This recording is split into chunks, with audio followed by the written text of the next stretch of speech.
The Shembe Church, which is officially known as the Nazareth Baptist Church or Ibandla Lama Nazareth, is South Africa's largest Africa-initiated church. It merges the teachings of Christianity with Zulu customs. So, in short, what I mean is that they are teaching of Christ, they are teaching of, God, the way Christians do it, but also there is a blend of that whole tradition of Zulus, whereby obviously they use certain herbs and they follow certain customs. Recently they have been receiving a lot of backlash, more especially concerning the marriages of underage kids. So there has been videos circulating on social media showing kids marrying older men, and some of them tend to cry in certain situations. We don't know if it's tears of joy or if it's just tears that my life is basically over, I'm gonna be a wife until I get old, right? So here's one of the videos that pushed me to do this video.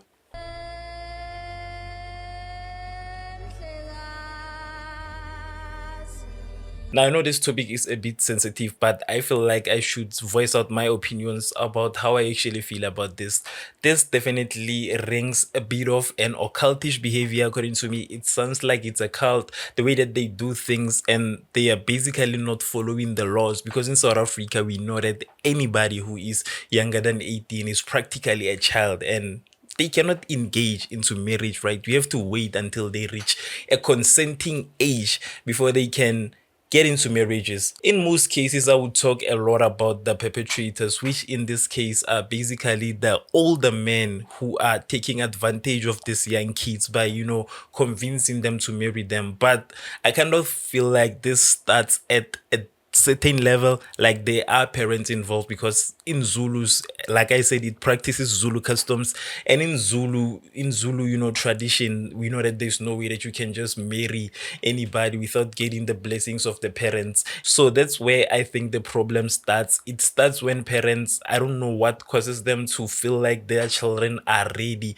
for marriage, because a kid who is 13 years old, who is 16 years old, who's 15 is practically still in school, and at that point that child doesn't even know what they want in life. So sometimes I feel like it's basically because of the parents are a bit selfish, or it's in short selling your children and destroying their future so that you can benefit momentarily, because we know that there's lobola involved. And in Zulu tradition, in most of the traditions actually, the lobola goes to the parents, it goes to the adults, so the kids are basically not benefiting anything. The question that I'm wondering right now is, why are these kids marrying this man? Is it because they have money, or is it because they promise to provide them? I don't understand how this became a thing, because a child who is 16 years old, who is 13 years old, because there have been reports of kids as young as 13 years old being married. I feel like the church is kind of promoting pedos, and it's kind of acting like a cult, because it's basically acting above the law. The law of South Africa does not allow underage kids to be married, but yet we see these traditional marriages happening over and over again. I'm gonna watch a video with you guys just to see the extent of this and just talk about it. Some of these old guys are marrying underage girls. By underage, we mean under 16. Yeah. And some of these guys, we have to assume because they're married to them, they are having sex with them, which is a contravention of the law. Yeah, just basically, like I said, this is basically what we call statutory rape in South Africa. This is what is considered as statutory rape, basically having sex with a child that is not of consenting age. So that's basically what the church is that's basically what the church is promoting, in short, if I may say this. In this country, the age of consent officially is 16. 16-year-old girl can sleep with any man she wants. There's other technicalities where 12-year-olds can sleep with each other and whatever, but that's not important. So if a guy is marrying if Penwell at 39 is marrying a 15-year-old girl, and I end up being intimate with her, that's breaking the law. That's a crime. Some would argue pedophilia. Yeah. I asked him hard questions, and in the responses, some of the things he was saying, and this is not now to defend him or defend the church. His argument was a lot of the ways we're living go against who we are as Africans. Okay, Now I know this is definitely what the response is gonna be like whenever people are asked about this and whenever they have shown how wrong this whole thing is. Obviously they'll point out the fact that this is how Africans used to do things back in the day, but it's not back in the day right now.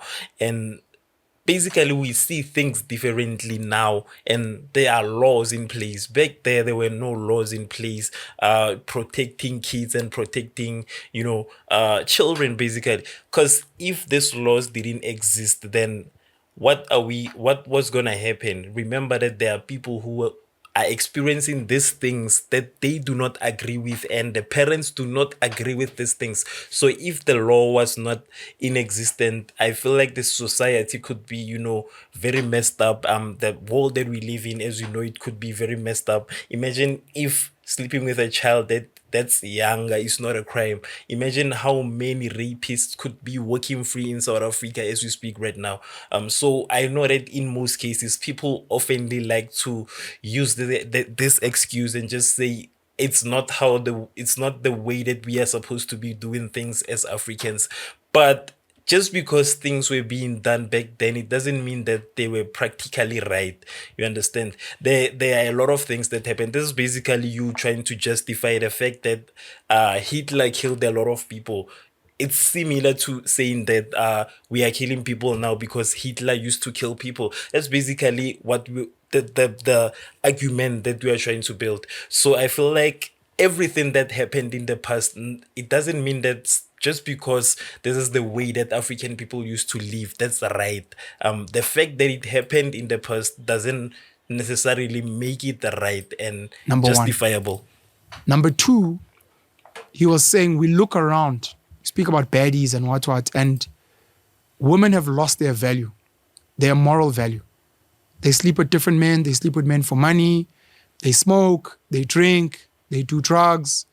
By the time Yeah, also, there's one other argument that I don't agree with. The fact that there are people, it's not like there were not people like this before. You understand? And at the end of the day, it is their decision to do that because they are old enough to realize what they want. It is their decision.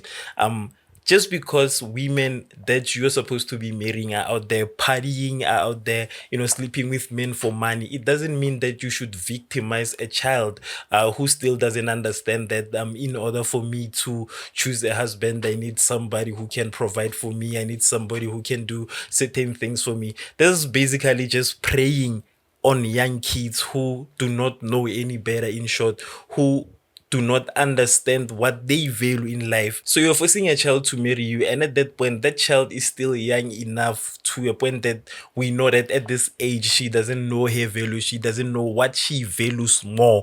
You understand? So you are basically just pushing your own pedophilia at the agendas on these young kids who do not know any better. This is basically totally wrong. And me hearing this explanation of a person who, this is basically, they are saying it's a person who tried to explain and justify why the Shembe church does things the way that they do.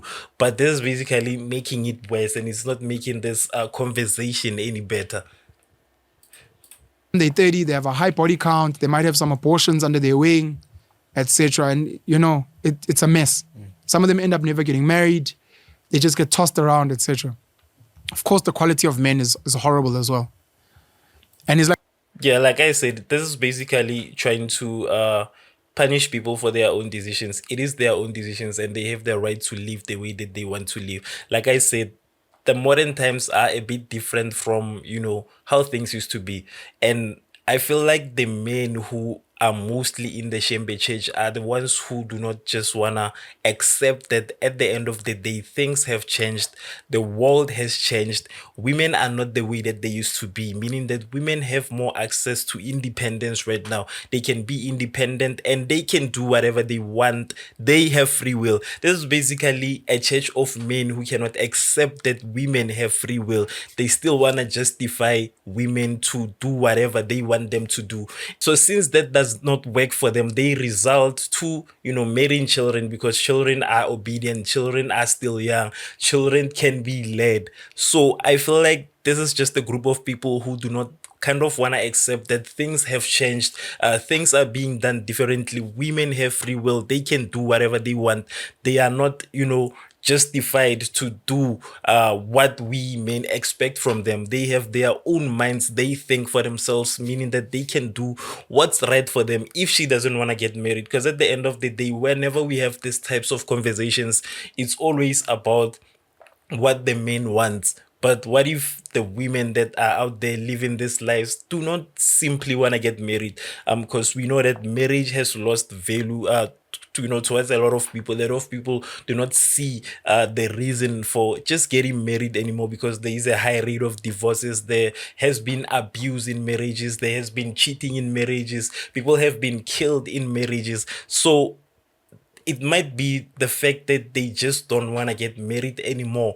And for the fact that we see this, and then people are trying to, use that as an excuse for preying on younger kids, it's a bit sick, according to me. It's sick, and it's, very disgusting that this is how people think. Like from what he's seen from the people in the church, these girls that get married young are happy.